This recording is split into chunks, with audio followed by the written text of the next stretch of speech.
Et si je te disais que tout ce que tu vis n'a jamais été contre toi, ni ton échec, ni ton anxiété, ni tes pertes, ni les moments où tu t'es senti insignifiant, tout cela était une formation. Mais tu ne l'as pas compris, alors tu as souffert inutilement. Tu as cru que la vie devait être douce pour être juste, que le confort était une récompense, que la facilité était un droit. Mais les anciens savaient, Marc Aurèle écrivait, « Ce qui t'arrive était destiné à toi depuis toujours. » Et pourtant, tu continues de lutter contre ce qui te construit. Tu veux être fort? Tu veux être intelligent? Alors écoute, parce que ce que tu appelles toi n'est encore qu'une version fragile, distraite, programmable. Et aujourd'hui, cette version doit mourir. L'homme faible ne sait pas qu'il est faible. Il pense qu'il choisit, alors qu'il réagit. Il pense qu'il pense, alors qu'il répète. Chaque émotion devient une direction. Chaque difficulté devient une excuse. Chaque douleur devient une fuite. Tu n'es pas en contrôle. Tu es influencé, distrait, fragmenté. Épictète disait, « Ce qui dépend de toi, c'est ton jugement. » Mais dis-moi, combien de tes jugements viennent vraiment de toi? Ou viennent-ils du bruit du monde, des réseaux, des opinions, des peurs héritées, des illusions sociales? Tu crois être un esprit libre, mais tu es souvent une réaction automatisée dans un monde trop bruyant. Personne ne te dira la vérité. La discipline n'est pas une motivation, c'est une violence contre ton ancienne identité. Chaque fois que tu fais ce que tu dois faire sans envie, tu détruis une version faible de toi-même. Et cette version lutte. Elle invente des excuses. Elle cherche le confort. Elle négocie.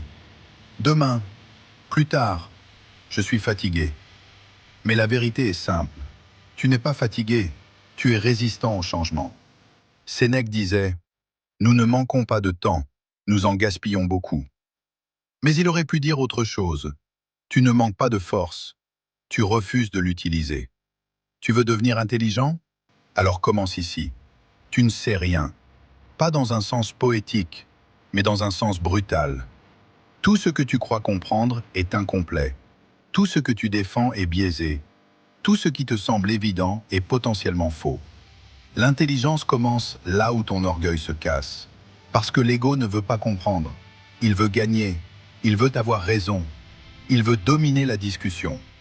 Mais la vérité n'est pas une victoire. C'est une perte. Une perte de certitude. Une perte d'illusion. Une perte de confort mental. Tu as fui la souffrance toute ta vie.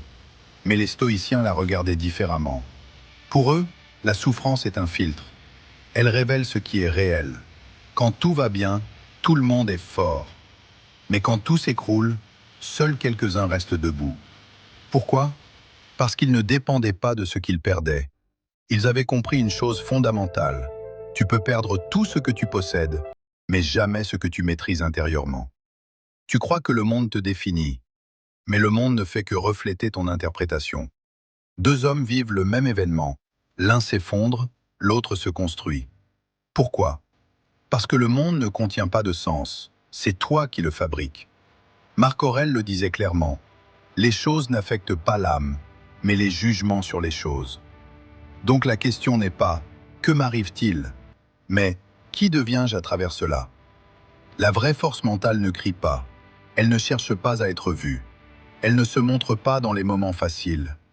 Elle naît ici, dans l'instant où tu continues alors que tout en toi veut s'arrêter. Dans l'instant où tu penses clairement alors que tout est confus. Dans l'instant où tu refuses de réagir immédiatement. C'est une guerre silencieuse, et tu la perds, ou tu la gagnes, seul. Savoir beaucoup ne sert à rien sans lucidité, parce que le monde est déjà saturé d'informations. Ce qui manque, ce n'est pas des réponses, c'est la capacité de voir correctement les questions. Un esprit faible accumule, un esprit fort filtre, un esprit faible réagit, un esprit fort observe, un esprit faible parle, un esprit fort comprend avant de parler. Un jour, tu comprendras que la vie ne t'a jamais puni, elle t'a entraîné. Chaque rejet, chaque perte, chaque humiliation étaient des outils de sculpture. Et ce que tu appelles douleur était simplement la pression nécessaire pour te transformer. Mais seuls ceux qui acceptent cette pression changent réellement. Il existe un moment dans la vie d'un homme où il ne peut plus redevenir ignorant. Pas parce qu'il sait tout, mais parce qu'il a vu trop clairement.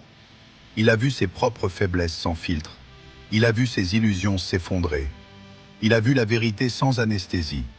Et à partir de là, il change sa relation au monde. Il ne cherche plus à être confortable. Il cherche à être juste. Alors maintenant, pose-toi une seule question. Quand personne ne te regarde, quand aucune validation ne vient, quand aucun bruit ne te distrait, es-tu capable de rester discipliné? Es-tu capable de rester lucide? Es-tu capable de rester maître de toi-même? Parce que c'est là, exactement là, que commence la vraie intelligence et que naît la véritable force mentale.